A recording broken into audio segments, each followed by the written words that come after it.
Hello ಗೆಳೆಯರೆ, ಹೊಸ ವಿಡಿಯೋಗೆ ಸ್ವಾಗತ. ಇವತ್ತು ನಾವು ಇತ್ತೀಚೆಗೆ ರಿಲೀಸ್ ಆದ ರಾಮ್ ಚರಣ್, ಜಾನ್ವಿ ಕಪೂರ್ ಮತ್ತೆ ನಮ್ ಶಿವಣ್ಣ ಅಭಿನಯದ ತೆಲುಗಿನ ಪೆದ್ದಿ ಅನ್ನೋ ಮೂವಿನ ಎಕ್ಸ್ಪ್ಲೈನ್ ಮಾಡ್ತಾ ಇದೀವಿ. ಈ ಮೂವಿಯ ಒನ್ಲೈನ್ ಸ್ಟೋರಿ ಹೇಳ್ಬೇಕು ಅಂದ್ರೆ, ಈ ಕಥೆಯ ನಾಯಕ ಪೆದ್ದಿ ಕ್ರಿಕೆಟ್ ಆಡೋದ್ರಲ್ಲಿ ಪಂಟ. ಆದ್ರೆ ಕೆಲವು ಕಾರಣಗಳಿಂದ ಕ್ರಿಕೆಟ್ ಆಡೋದನ್ನ ಬಿಡ್ತಾನೆ. ಆಮೇಲೆ ಕುಸ್ತಿ ಕಲಿತಾನೆ, ಮತ್ತೆ ಕುಸ್ತಿ ಆಡೋದನ್ನ ಕೂಡ ಬಿಡ್ತಾನೆ.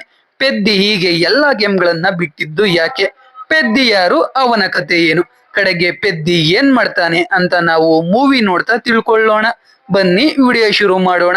ಮೂವಿ ಶುರು ಆಗುತ್ತೆ 2016ರಲ್ಲಿ. ಆ ಬಾರಿ ಒಲಿಂಪಿಕ್ ಅಲ್ಲಿ ಇಂಡಿಯಾ 2 ಮೆಡಲ್ ನ ಗೆದ್ದಿರುತ್ತೆ. ಅದಕ್ಕೆ ಯೂನಿಯನ್ ಸ್ಪೋರ್ಟ್ಸ್ ಮಿನಿಸ್ಟರ್ ಒಂದು ರಿವ್ಯೂ ಮೀಟಿಂಗ್ ಇಟ್ಟಿರ್ತಾರೆ. ಅಲ್ಲಿ ಎಲ್ಲ ಅಫಿಷಿಯಲ್ಸ್ಗೂ ಉಗ್ದು ಉಪ್ಪಿನಕಾಯಿ ಹಾಕ್ತಾರೆ. 130 ಕೋಟಿ ಜನ ಇರೋ ದೇಶಕ್ಕೆ 2 ಮೆಡಲ್ ಸಾಕ ಅಂತ. ಜೊತೆಗೆ ಮುಂದಿನ ಮೀಟಿಂಗ್ ಅಲ್ಲಿ ಯಾರಾದ್ರೂ ಸೊಲ್ಯೂಷನ್ ಹೇಳಿಲ್ಲ ಅಂದ್ರೆ ಇರೋ ಬರೋ ಅಕಾಡೆಮಿಸ್ ಎಲ್ಲಾನು ಕ್ಲೋಸ್ ಮಾಡ್ತೀನಿ ಅಂತ ಹೇಳ್ತಾರೆ. ಇದನ್ನ ಕೇಳಿ ಅಲ್ಲಿಂದ ಕಿರಣ್ ಸಿಂಗ್ ಅನ್ನೋ ಅಫಿಷಿಯಲ್ ಮನೆ ಕಡೆ ಹೋಗ್ತಾ ಇರ್ತಾನೆ. ಅವಾಗ ಒಂದು ರೈಲ್ವೆ ಟ್ರ್ಯಾಕ್ ಹತ್ರ ಕಾರ್ ನಿಲ್ಲಿಸ್ತಾರೆ. ಅಲ್ಲಿ ತುಂಬಾ ಜನ ಕ್ರಿಕೆಟ್ ಆಡೋಕೆ ಹೋಗ್ತಾ ಇರೋದನ್ನ ಕಿರಣ್ ಸಿಂಗ್ ಅಬ್ಸರ್ವ್ ಮಾಡಿ ಅವ್ರನ್ನ ಫಾಲೋ ಮಾಡ್ಕೊಂಡು ಹೋಗ್ತಾನೆ. Vizianagaram district level sports selection ನಡೆಯೋ ಜಾಗಕ್ಕೆ ಹೋಗ್ತಾನೆ. ಅಲ್ಲಿ ತುಂಬಾ ಜನ ಸೆಲೆಕ್ಷನ್ಗೆ ಬಂದಿರ್ತಾರೆ. ಆದ್ರೆ ಅಲ್ಲಿ ಕಿರಣ್ ಸಿಂಗ್ ಒಂದ್ ವಿಷಯನ ಅಬ್ಸರ್ವ್ ಮಾಡ್ತಾನೆ. ಪ್ರತಿ ಒಂದು ಗೇಮ್ ಆಡೋರಿಗೂ ಪೆದ್ದಿ ಅನ್ನೋನು ಫೇವ್ರೇಟ್ ಆಗಿರ್ತಾನೆ. ಅದನ್ನ ಕೇಳಿ ಶಾಕ್ ಆಗಿ ಕಿರಣ್ ಸಿಂಗ್ ಒಂದು ಕಲ್ಲಿನ ಮೇಲೆ ಕೂತಿರ್ತಾನೆ. ಅಲ್ಲಿಗೆ ಕುಮ್ಮಯ್ಯ ಅನ್ನೋನು ಟೀ ತಂದು ಕೊಡ್ತಾನೆ. ಅವಾಗ ಕಿರಣ್ ಸಿಂಗ್ ಈ ಪೆದ್ದಿ ಯಾರು ಅಂತ ಕೇಳ್ತಾನೆ. ಕುಮ್ಮಯ್ಯ ಪೆದ್ದಿ ಬಗ್ಗೆ ತಿಳ್ಕೋಬೇಕು ಅಂದ್ರೆ ಅವನ ಊರಿಗೆ ಹೋಗ್ಬೇಕು ಅಂತ ಹೇಳಿ ಕಿರಣ್ ಸಿಂಗ್ ನ ಅವನ ಊರಿನ ಕಡೆ ಕರ್ಕೊಂಡು ಹೋಗ್ತಾ ಪೆದ್ದಿ ಬಗ್ಗೆ ಹೇಳೋಕೆ ಶುರು ಮಾಡ್ತಾನೆ. 1990ರ ದಶಕದಲ್ಲಿ ವಿಜಯನಗರಂ ಅನ್ನೋ ಊರಲ್ಲಿ ಕುಸ್ತಿ ಫೇಮಸ್ ಆಗಿರುತ್ತೆ. ಆದ್ರೂ ಅದನ್ನ ಬಿಟ್ಟು ಕ್ರಿಕೆಟ್ ಆಡ್ತಾ ಇರ್ತಾರೆ. ಎಲ್ರಿಗೂ ಕ್ರಿಕೆಟ್ ಅಂದ್ರೆ ಹುಚ್ಚು. ಅದ್ರಲ್ಲಿ ಮೇನ್ ಆಗಿ ರಾಮ್ ಬುಜ್ಜಿ ಮತ್ತೆ ಬೊಬ್ಬಿಲಿ ಅನ್ನೋರಿಗೆ. ರಾಮ್ ಬುಜ್ಜಿದು ವಿಜಯನಗರಂ ಟೀಮ್, ಬೊಬ್ಬಿಲಿದು ಪಕ್ಕದೂರಿನ ಟೀಮ್. ಈ ಸಲ ಮ್ಯಾಚ್ ಆಡೋ ಮುಂಚೆ ಆಕ್ಷನ್ ಅಲ್ಲಿ ಒಬ್ಬ ಕೂಲಿಯವನ್ನ ಸೆಲೆಕ್ಟ್ ಮಾಡ್ಕೋತಾರೆ. ಅದೇ ಪೆದ್ದಿ. ರಾಮ್ ಬುಜ್ಜಿ 601 ರೂಪಾಯಿ ಕೊಟ್ಟು ಪೆದ್ದಿನ ಅವನ್ ಟೀಮ್ಗೆ ಹಾಕೋತಾನೆ. ಮ್ಯಾಚ್ ಸ್ಟಾರ್ಟ್ ಆಗುತ್ತೆ. ಮೊದಲು ಬೊಬ್ಬಿಲಿ ಟೀಮ್ ಬ್ಯಾಟಿಂಗ್ ಸಖತ್ತಾಗಿ ಆಡ್ತಾರೆ. 10 ಓವರ್ ಮುಗಿಯುತ್ತೆ. ಪೆದ್ದಿ ಅಂತೂ ಅಲ್ಲಿ ಸಖತ್ ಫೇಮಸ್ ಆಗಿರ್ತಾನೆ. ಯಾಕಂದ್ರೆ ಪೆದ್ದಿ ಮನ್ಸ್ ಮಾಡಿದ್ರೆ 6 ಬಾಲ್ಗೆ 6 ಸಿಕ್ಸ್ ಹೊಡಿತಾನೆ. ಅದಕ್ಕೆ ರಾಮ್ ಬುಜ್ಜಿ ಅವನ್ನ ತಗೊಂಡಿರೋದು. ಆದ್ರೆ ಬೊಬ್ಬಿಲಿ ಕೂಡ ಅವನ್ ಟೀಮ್ ಅಲ್ಲಿ ಆಂಡ್ರೋಸ್ ಅನ್ನೋ ಆಫ್ರಿಕನ್ ಬೌಲರ್ ನ ಇಟ್ಕೊಂಡಿರ್ತಾನೆ. ಅವನು ಸಖತ್ತಾಗಿ ಬೌಲ್ ಮಾಡ್ತಾ ಇರ್ತಾನೆ. ವಿಕೆಟ್ ಗಳು ಬೀಳ್ತಾ ಹೋಗುತ್ತೆ. ಅವಾಗ ಅಲ್ಲಿಗೆ ಪೆದ್ದಿ ಎಂಟ್ರಿ ಕೊಡ್ತಾನೆ. ಬಂದು ಸರಿಯಾಗಿ ವಾಣ್ತಾನೆ. ಕಡೆಗೆ 2 ಬಾಲ್ಗೆ 2 ರನ್ ಬೇಕಿರುತ್ತೆ. ನಾನ್ ಸ್ಟ್ರೈಕ್ ಅಲ್ಲಿ ರಾಮ್ ಬುಜ್ಜಿ ಇರ್ತಾನೆ. ಅವನು ಪೆದ್ದಿಗೆ ಸಿಂಗಲ್ ಕೊಡು, ನಾನೇ ವಿನ್ನಿಂಗ್ ರನ್ ಹೊಡಿಬೇಕು ಅಂತಾನೆ. ಆದ್ರೆ ಪೆದ್ದಿ ಸಿಕ್ಸ್ ಹೊಡೆದು ವಿನ್ ಮಾಡಿಸ್ತಾನೆ. ಕ್ರಿಕೆಟ್ ಮುಗಿತಿದ್ದ ಹಾಗೆ ಪೆದ್ದಿ ಬೆಲ್ಲದ ಫ್ಯಾಕ್ಟರಿಗೆ ಹೋಗ್ತಾನೆ. ಯಾಕಂದ್ರೆ ಪೆದ್ದಿ ಅಲ್ಲೇ ಕೆಲಸ ಮಾಡೋದು. ಪೆದ್ದಿ ಅಷ್ಟು ಬೆಲ್ಲನ ಯಾರು ಚೆನ್ನಾಗಿ ಮಾಡಲ್ಲ. ಅದಕ್ಕೆ ಬೇರೆಯವರೆಲ್ಲ ಜೋಡಿಯಲ್ಲಿ ಕೂಲಿ ಮಾಡಿದ್ರೆ ಪೆದ್ದಿ ಸಿಂಗಲ್ ಆಗಿ ಕೂಲಿ ಮಾಡ್ತಾ ಇರ್ತಾನೆ. ಎಲ್ರಿಗೂ 10 ರೂಪಾಯಿ ಕೂಲಿ ಆದ್ರೆ ಪೆದ್ದಿಗೆ 20 ರೂಪಾಯಿ ಕೂಲಿ. ಒಂದಿನ ಒಬ್ಬ ಕೂಲಿ ಅವನು ನಮ್ಗೆ 10 ರೂಪಾಯಿ ಸಾಕಾಗಲ್ಲ, ವಿಜಯನಗರಂ ಊರವರಿಗೆ ಕೊಡುವಷ್ಟು ಕೂಲಿ ಕೊಡಿ ಅಂತಾನೆ. ಅದಕ್ಕೆ ಅವನಿಗೆ ಚೆನ್ನಾಗಿ ಹೊಡಿತಾರೆ. ಯಾಕಂದ್ರೆ ಪೆದ್ದಿ ಮತ್ತೆ ಆ ಕೂಲಿ ಅವರೆಲ್ಲ ಇರೋದು ಬೆಟ್ಟದ ಕೆಳಗೆ ಇರೋ ಒಂದು ಊರಲ್ಲಿ. ಆ ಊರಿಗೆ ಯಾವುದೇ ಹೆಸರಿರಲ್ಲ. ಅದು ಗವರ್ನಮೆಂಟ್ ರೆಕಾರ್ಡ್ಸ್ ಅಲ್ಲೂ ಇರಲ್ಲ. ಆ ಊರವರಿಗೆ ವೋಟ್ ಹಾಕೋ ಹಕ್ಕು ಕೂಡ ಇರಲ್ಲ.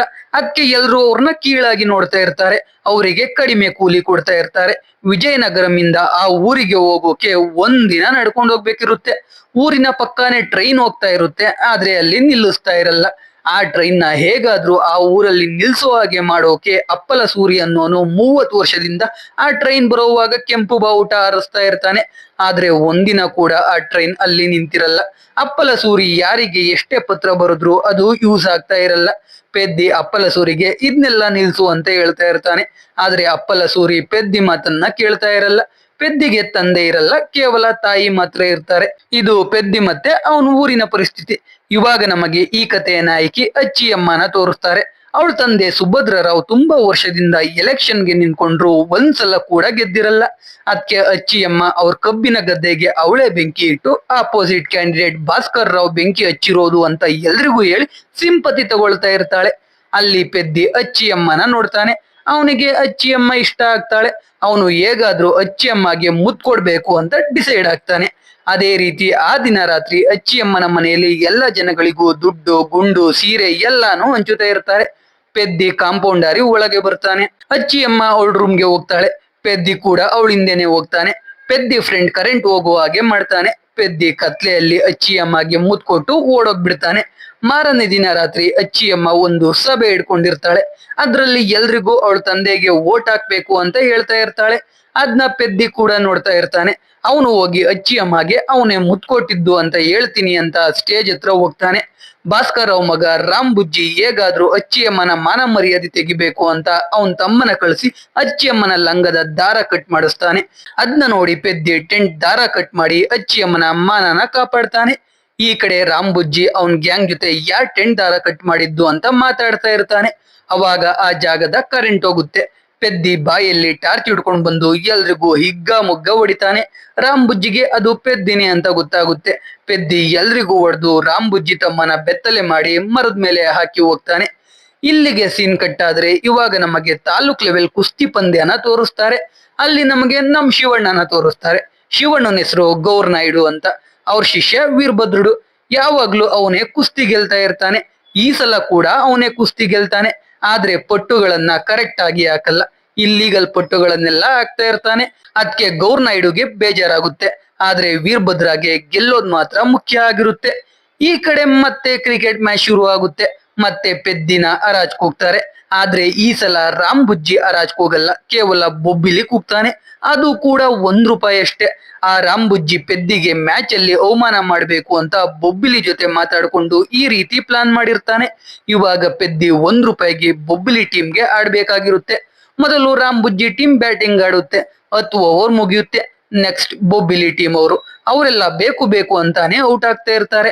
ಆದ್ರೆ ಬೊಬ್ಬಿಲಿ ಮಾತ್ರ ಪೆದ್ದಿನ ಆಡೋಕೆನೆ ಕಳಿಸ್ತಾ ಇರಲ್ಲ. ಅಲ್ಲಿಗೆ ಎಲ್ರು ಪೆದ್ದಿ ಆಟ ನೋಡೋಕೆನೆ ಬಂದಿರ್ತಾರೆ. ಪೆದ್ದಿ 2 ಸಲ ಆಡೋಕೆ ಎದ್ದೋಗ್ತಾನೆ. ಆದ್ರೆ ಬೊಬ್ಬಿಲಿ ವಾಪಸ್ ಕರೀತಾನೆ. 3ನೇ ಸಲ ಪೆದ್ದಿ ಎದ್ದು ಹೋಗುವಾಗ ಅವನ್ ಬ್ಯಾಟ್ ನ ಕಿತ್ಕೋತಾರೆ. ಪೆದ್ದಿ ಅವನ್ ಬ್ಯಾಟ್ ಬಿಟ್ಟು ಎದ್ದೋಗಿ ಔಟ್ ಆಗಿ ಬರ್ತಿದ್ದೊಂದ್ ಬ್ಯಾಟ್ ಇಸ್ಕೊಂಡೋಗಿ ಅವನ ಆಟ ಶುರು ಮಾಡ್ತಾನೆ. ಇಲ್ಲಿ ಕೂಗ್ತಾ ಇರೋದು ಗೌರ್ ನಾಯ್ಡುಗೆ ಕೇಳಿಸುತ್ತೆ. ಅದಕ್ಕೆ ಅವನು ಕೂಡ ಮ್ಯಾಚ್ ನೋಡೋಕೆ ಬರ್ತಾನೆ. ಇಲ್ಲಿ ಪೆದ್ದಿ ಸಾಕತ್ತಾಗಿ ಆಡ್ತಾನೆ. ರಾಮ್ ಬುಜ್ಜಿ ಅವನ ರನ್ ಔಟ್ ಮಾಡೋಕೆ ಬರ್ತಾನೆ. ಆದ್ರೆ ಪೆದ್ದಿ ಔಟ್ ಆಗಲ್ಲ. ಅಲ್ಲಿ ಬೊಬ್ಬಿಲಿ ಕೆಳಗೆ ಬಿದ್ದಿದ್ದ ರಾಮ್ ಬುಜ್ಜಿನ ಮೇಲೆತ್ತುತ್ತಾನೆ. ಇದ್ರಿಂದ ಪೆದ್ದಿಗೆ ಬೊಬ್ಬಿಲಿ ರಾಮ್ ಬುಜ್ಜಿ ಇಬ್ರು ಒಂದಾಗಿದ್ದಾರೆ ಅಂತ ಗೊತ್ತಾಗುತ್ತೆ. ಬೊಬ್ಬಿಲಿ ಬೇಕು ಬೇಕು ಅಂತ ಔಟ್ ಆಗ್ತಾನೆ. ನೆಕ್ಸ್ಟ್ ಇರೋದು ಆಂಡ್ರೋಸ್. 3 ಬಾಲ್ಗೆ 9 ರನ್ ಬೇಕು. ಸ್ಟ್ರೈಕ್ ಅಲ್ಲಿ ಆಂಡ್ರೋಸ್ ಇರ್ತಾನೆ. ಬಾಲ್ ಹೊಡಿತಾನೆ. ಆದ್ರೆ ಅರ್ಧ ರನ್ ನೋಡಿ ಪೆದ್ದಿನ ಔಟ್ ಮಾಡ್ಬೇಕು ಅನ್ಕೊಂಡಿರ್ತಾನೆ. ಆದ್ರೆ ಪೆದ್ದಿ ಒಂದೇ ಕೈಲಿ ಆಂಡ್ರೋಸ್ ನ ತೆಗೆದು ನಾನ್ ಸ್ಟ್ರೈಕ್ ಎಸಿತಾನೆ. ನೆಕ್ಸ್ಟ್ ಬಾಲ್ 6 ಹೊಡಿತಾನೆ. ಇವಾಗ 1 ಬಾಲ್ಗೆ 2 ರನ್ ಬೇಕಿರುತ್ತೆ. ಎಲ್ರಿಗೂ ಗೊತ್ತಿರುತ್ತೆ ಪೆದ್ದಿ ಈಸಿಯಾಗಿ ಹೊಡಿತಾನೆ ಅಂತ. ಆದ್ರೆ ಆಂಡ್ರೋಸ್ ಬಾಲ್ ಹಾಕೋ ಮುಂಚೆನೆ ಕ್ರೀಸ್ ಬಿಡ್ತಾನೆ. ರಾಮ್ ಬುಜ್ಜಿ ಮಂಕಡ್ ಮಾಡಿ ಔಟ್ ಮಾಡ್ತಾನೆ. ಪೆದ್ದಿ ಟೀಮ್ ಸೋಲುತ್ತೆ. ಆದ್ರೆ ಅಲ್ಲಿದ್ದ ಎಲ್ಲಾ ಜನರು ಪೆದ್ದಿ ಪೆದ್ದಿ ಅಂತ ಕೂಗ್ತಾ ಇರ್ತಾರೆ. ಅದ್ನ ನೋಡಿ ಗೌರ್ ನಾಯ್ಡು ಇಂಪ್ರೆಸ್ ಆಗ್ತಾನೆ. ಅದಕ್ಕೆ ಪೆದ್ದಿ ಹತ್ರ ಹೋಗಿ ಬರ್ತೀಯಾ ಕುಸ್ತಿ ಹೇಳ್ಕೊಡ್ತೀನಿ ಅಂತಾನೆ. ಪೆದ್ದಿ ಕೂಲಿ ಎಷ್ಟು ಅಂತಾನೆ. ಅದಕ್ಕೆ ಗೌರ್ ನಾಯ್ಡು ಆಟ ಆಡೋದು ನಿನ್ ಗುರ್ತು, ಕೂಲಿಗೆ ಅಲ್ಲ ಅಂತ ಹೇಳಿ ಅಲ್ಲಿಂದ ಹೋಗ್ಬಿಡ್ತಾನೆ. ಹೀಗೆ ಜೀವನ ನಡೀತಾ ಇರುತ್ತೆ. ಪೆದ್ದಿ ಅವ್ರ ಊರಿಗೆ ಹೋಗಿ ಅಲ್ಲಿಂದ ವಾಪಸ್ ಮತ್ತೆ ವಿಜಯನಗರಂಗೆ ಬರುವಾಗ ಲ್ಯಾಂಡ್ ಸ್ಲೈಡ್ ಆಗಿ ವಿಜಯನಗರಂ ಸ್ಕೂಲ್ಗೆ ಸೇರ್ಕೊಂಡು ಓದ್ಬೇಕು ಅಂತ ಬರ್ತಿದ್ದ ಸೀನಾ ಅನ್ನೋ ಹುಡುಗ ಸತ್ತೋಗ್ತಾನೆ. ಅವನ್ ತಂದೆ ತುಂಬಾ ಅಳ್ತಾರೆ. ಇದನ್ನ ನೋಡಿ ಅಪ್ಪಲ ಸೂರಿ MLA ಮನೆ ಬಳಿಗೆ ಹೋಗ್ತಾನೆ. ಹೋಗಿ 1800 ಜನಕ್ಕೆ ಕಷ್ಟ ಆಗ್ತಿದೆ ಅಂತ ಹೇಳ್ತಾನೆ. 1800 ಜನ ಅಂದ ತಕ್ಷಣ MLA ಏನ್ ಕಷ್ಟ ಅಂತ ಕೇಳ್ತಾನೆ. ಅವಾಗ ಅಪ್ಪಲ ಸೂರಿ ಅವನ ಊರ್ ಬಗ್ಗೆ ಹೇಳ್ತಾನೆ. ಅದ್ನ ಕೇಳಿ ಅಲ್ಲಿರೋ ಜನಕ್ಕೆ ಓಟ್ ಹಾಕುವ ಹಕ್ಕಿಲ್ಲ ಅಂತ ಗೊತ್ತಾದ ತಕ್ಷಣ MLA ಅಪ್ಪಲ ಸೂರಿನ ಅಲ್ಲಿಂದ ಕಳಿಸ್ತಾ ಇರ್ತಾನೆ. ಅಪ್ಪಲ ಸೂರಿ MLA ಕಾಲಿಡ್ಕೋತಾನೆ. ಸೆಕ್ಯೂರಿಟಿ ಅಪ್ಪಲ ಸೂರಿನ ಎಳಿತಾ ಇರ್ತಾರೆ. ಆದ್ರೆ ಮಿಸ್ ಆಗಿ MLA ಪಂಚೆ ಕೂಡ ಬಂದ್ಬಿಡುತ್ತೆ. ಅದಕ್ಕೆ ಎಲ್ಲ ಸೇರಿ ಅಪ್ಪಲ ಸೂರಿಗೆ ಒಡೆದು ಕಳಿಸ್ತಾರೆ. ಅದೇ ಬೇಜಾರಲ್ಲಿ ಅಪ್ಪಲ ಸೂರಿ ವಾಪಸ್ ಊರ ಹತ್ರ ಬರ್ತಾನೆ. ಅದೇ ಟೈಮಲ್ಲಿ ಟ್ರೈನ್ ಬರ್ತಾ ಇರುತ್ತೆ.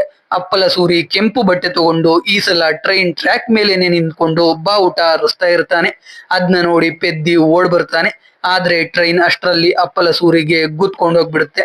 ಅಪ್ಪಲ ಸೂರಿ ಸತ್ತೋಗ್ತಾನೆ. ಇದ್ರಿಂದ ಪೆದ್ದಿಗೆ ತುಂಬಾ ನೋವಾಗುತ್ತೆ. ಎಲ್ರು ಸೇರ್ಕೊಂಡು ಟ್ರೈನ್ ಟ್ರ್ಯಾಕ್ ಕಿತ್ತಾಕಿ ಬೆಂಕಿ ಇಡ್ತಾರೆ. ಆ ವಿಷಯ ಗೊತ್ತಾಗಿ ಪೊಲೀಸರು ಎಲ್ರೂನು ಎತ್ತಾಕೊಂಡೋಗಿ ಚೆನ್ನಾಗಿ ಹೊಡಿತಾರೆ. ಎಲ್ಲ ಪೊಲೀಸರ ಬಳಿ ಇನ್ನೊಂದ್ಸಲ ಈ ರೀತಿ ಮಾಡಲ್ಲ ಅಂತ ಹೇಳ್ತಾರೆ. ಅಲ್ಲೇ ಅಪ್ಪಲ ಸೂರಿ ಶವ ಕೂಡ ಇರುತ್ತೆ. ಅದನ್ನ ಕೊಟ್ರೆ ನಾವು ಹೋಗ್ತೀವಿ ಅಂತಾರೆ. ಆದ್ರೆ ಅವ್ರ ಹತ್ರ ಗುರ್ತು ಏನು ಇರಲ್ಲ ಅಲ್ವಾ, ಅದಕ್ಕೆ ಅದು ಅನಾಥ ಶವ ಅಂತ ಪೊಲೀಸರು ಕೊಡಲ್ಲ. ಪೆದ್ದಿ ಆ ಶವ ಎತ್ಕೊಂಡು ಪೊಲೀಸರಿಗೆ ಹೊಡೆದು ಓಡೋಗ್ತಾ ಇರ್ತಾನೆ. ಆದ್ರೆ ಆಗಲ್ಲ. ಕಡೆಗೆ ಎಲ್ರು ಅಪ್ಪಲ ಸೂರಿ ಶವ ಬಿಟ್ಟು ವಾಪಸ್ ಊರಿಗೆ ಹೋಗ್ತಾರೆ. ಆದ್ರೆ ಪೆದ್ದಿ ಮಾತ್ರ ಡೈರೆಕ್ಟ್ ಗೌರ್ನಾಯ್ಡು ಮನೆಗೆ ಹೋಗ್ತಾನೆ. ಗೌರ್ನಾಯ್ಡು ಊಟ ಮಾಡ್ತಾ ಕೂತಿರ್ತಾನೆ. ಪೆದ್ದಿ ಅಲ್ಲಿಗೆ ಹೋದಾಗ ಗೌರ್ನಾಯ್ಡು ಕಡೆಯವರು ಅವನ್ನ ತಡಿತಾರೆ. ಗೌರ್ನಾಯ್ಡು ಇಲ್ಲಿ ಕೂಲಿಗೆ ಕುಸ್ತಿ ಹೇಳ್ಕೊಡಲ್ಲ ಅಂತಾನೆ. ಪೆದ್ದಿ ಕೂಲಿಗೆ ಅಲ್ಲ, ಆಟನೇ ನನ್ ಗುರ್ತು ಅಂದ್ರಲ್ಲ, ಆ ಗುರ್ತಿಗೋಸ್ಕರ ಬಂದಿರೋದು ಅಂತ ಹೇಳ್ತಾನೆ. ಗೌರ್ನಾಯ್ಡು ಕಡೆಯವರೆಲ್ಲ ಪೆದ್ದಿ ಮೇಲೆ ಮುಗಿ ಬೀಳ್ತಾರೆ. ಆದ್ರೂ ಪೆದ್ದಿ ಎಲ್ರ ಮಧ್ಯೆಯಿಂದ ಕೈ ಎತ್ತಿ ನನ್ ಕುಸ್ತಿ ಕಲಿಬೇಕು ಅಂತ ಹೇಳ್ತಾನೆ. ಗೌರ್ನಾಯ್ಡು ಅದಕ್ಕೆ ಓಕೆ ಅಂತಾನೆ. ಆದ್ರೆ ಗೌರ್ನಾಯ್ಡು ಪೆದ್ದಿಗೆ ಕುಸ್ತಿ ಹೇಳ್ಕೊಡೋ ಬದಲು ಕೆಲಸ ಮಾಡಿಸ್ತಾ ಇರ್ತಾನೆ.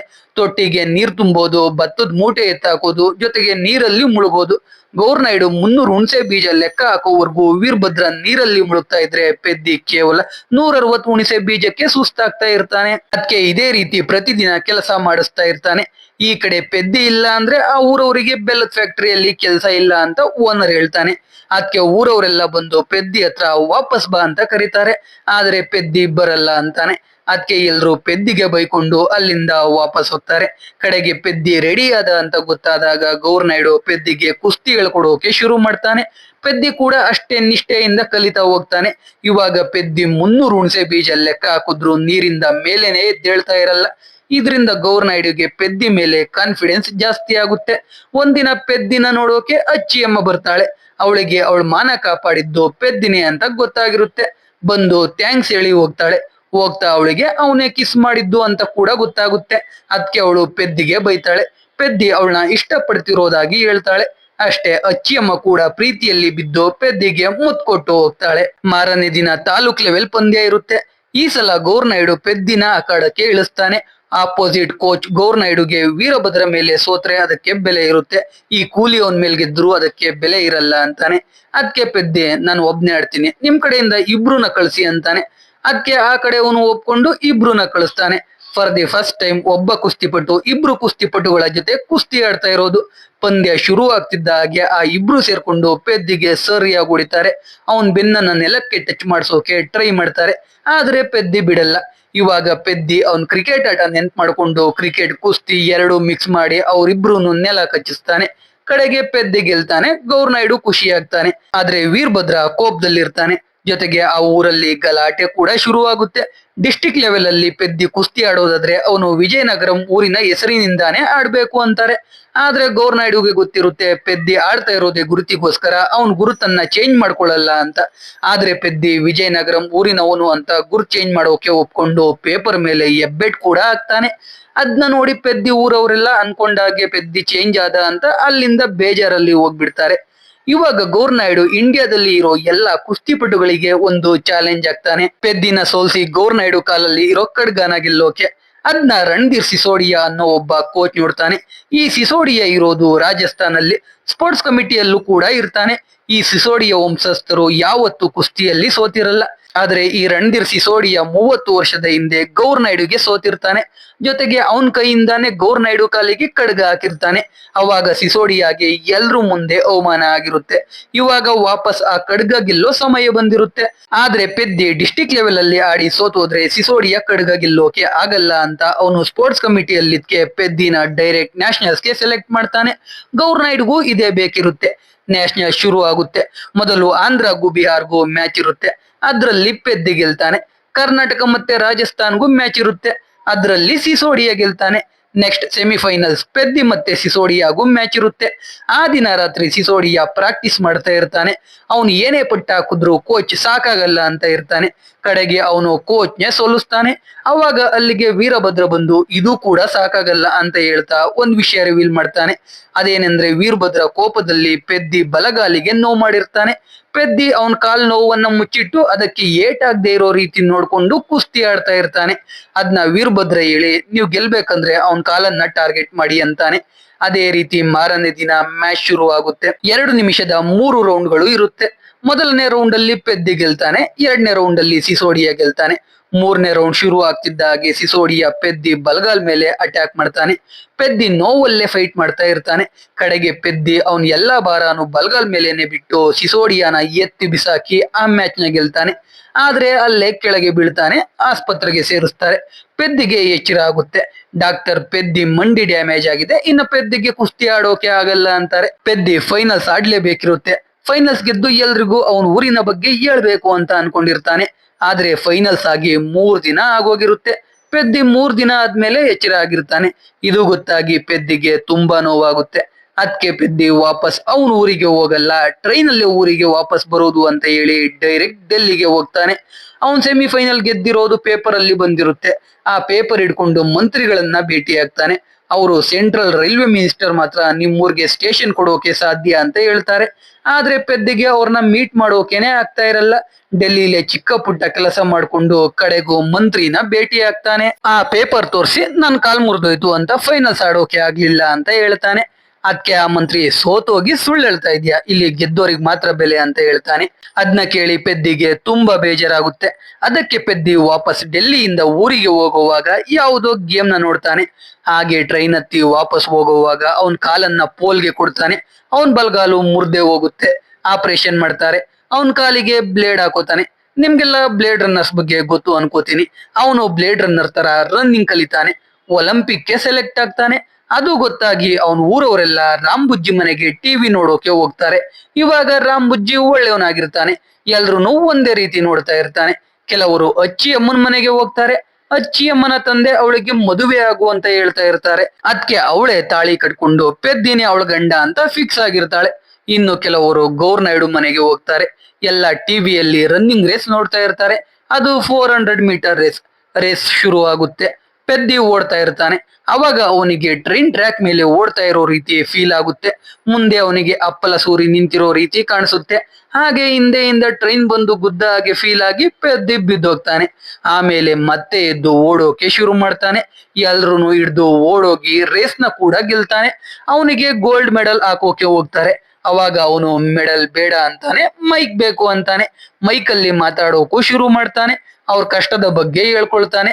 ಅದನ್ನ ಕೇಳಿ ಎಲ್ಲರ ಕಣ್ಣಲ್ಲಿ ನೀರ್ ಬರುತ್ತೆ. ಕಡೆಗೆ ಪೆದ್ದಿ ಅನ್ಕೊಂಡಾಗೆ ಟ್ರೈನ್ ಅಲ್ಲೇ ವಾಪಸ್ ಅವನು ಊರಿಗೆ ಬರ್ತಾನೆ. ಅವ್ರ ಊರ ಹತ್ರ ಮೊದಲನೇ ಬಾರಿಗೆ ಟ್ರೈನ್ ಸ್ಟಾಪ್ ಆಗುತ್ತೆ. ಅಲ್ಲಿ ಟ್ರೈನ್ ಸ್ಟೇಷನ್ಗೆ ಪೆದ್ದಿ ಅಂತ ಹೆಸರಿಡಬೇಕು ಅಂತ ಅನ್ಕೊಂಡಿರ್ತಾರೆ. ಪೆದ್ದಿ ನನ್ನ ಹೆಸರು ಬೇಡ, ಅಪ್ಪಲ ಸೂರಿ ಹೆಸರನ್ನ ಇಡೋಣ ಅಂತಾನೆ. ಅವ್ರ ಊರಿಗೆ ಅಪ್ಪಲ ವಲಸ ಅಂತ ಹೆಸರು ಇಡ್ತಾರೆ. ಆ ಸ್ಟೇಷನ್ಗೂ ಅದೇ ಹೆಸರು ಇಡ್ತಾರೆ. ಪೆದ್ದಿನ ಅವನ್ ತಾಯಿ ಮತ್ತೆ ಅಚ್ಚಿಯಮ್ಮ ಮನೆಗೆ ಕರ್ಕೊಂಡು ಹೋಗ್ತಾರೆ. ಗೋಲ್ಡ್ ಮೆಡಲ್ ಪೋಸ್ಟ್ ಅಲ್ಲಿ ಮನೆಗೆ ಬರುತ್ತೆ. ಇದನ್ನೆಲ್ಲ ಇವಾಗ ಕುಮ್ಮಯ್ಯ ಕಿರಣ್ ಸಿಂಗ್ಗೆ ಹೇಳ್ತಾ ಆ ಸ್ಟೇಷನ್ ಹತ್ರ ಕರ್ಕೊಂಡ್ ಬರ್ತಾನೆ. ಆ ಕತೆ ಕೇಳಿ ಎಮೋಷನಲ್ ಆಗಿ ಕಿರಣ್ ಸಿಂಗ್ ಅಲ್ಲಿಗೆ ಬಂದ ಟ್ರೈನ್ ಅಲ್ಲಿ ವಾಪಸ್ ಹೋಗ್ತಾನೆ. ನೆಕ್ಸ್ಟ್ ಮಿನಿಸ್ಟರ್ ಜೊತೆ ಮೀಟಿಂಗ್ ಅಲ್ಲಿ ಎಲ್ರು ಪ್ರತಿಯೊಂದು ಹಳ್ಳಿಗೂ ಹೋಗಿ ಅಥ್ಲೀಟ್ಸ್ ನ ಹುಡ್ಕೋಣ ಅಂತ ಐಡಿಯಾ ಕೊಡ್ತಾನೆ. ಅದಕ್ಕೆ ಮಿನಿಸ್ಟರ್ ಓಕೆ ಅಂತಾರೆ. ಇಲ್ಲಿಗೆ ಮೂವಿ ಮುಗಿಯುತ್ತೆ. ಸೊ ಎಕ್ಸ್ಪ್ಲನೇಷನ್ ಕೇಳಿ ನಿಮ್ಗೆ ಅನಿಸ್ತು ಅಂತ ಕಾಮೆಂಟ್ ಮಾಡಿ. ವಿಡಿಯೋ ಇಷ್ಟ ಆಗಿದ್ರೆ ಲೈಕ್ ಮಾಡಿ. ಕಂಟೆಂಟ್ ಇಷ್ಟ ಆಗಿದ್ರೆ ಮಾತ್ರ ಸಬ್ಸ್ಕ್ರೈಬ್ ಮಾಡ್ಕೊಂಡು ಸಪೋರ್ಟ್ ಮಾಡಿ. ಮತ್ತೆ ಇನ್ನೊಂದು ಸೂಪರ್ ಆಗಿರೋ ವಿಡಿಯೋ ಜೊತೆ ಸಿಗ್ತೀನಿ. ಜೈ ಕರ್ನಾಟಕ.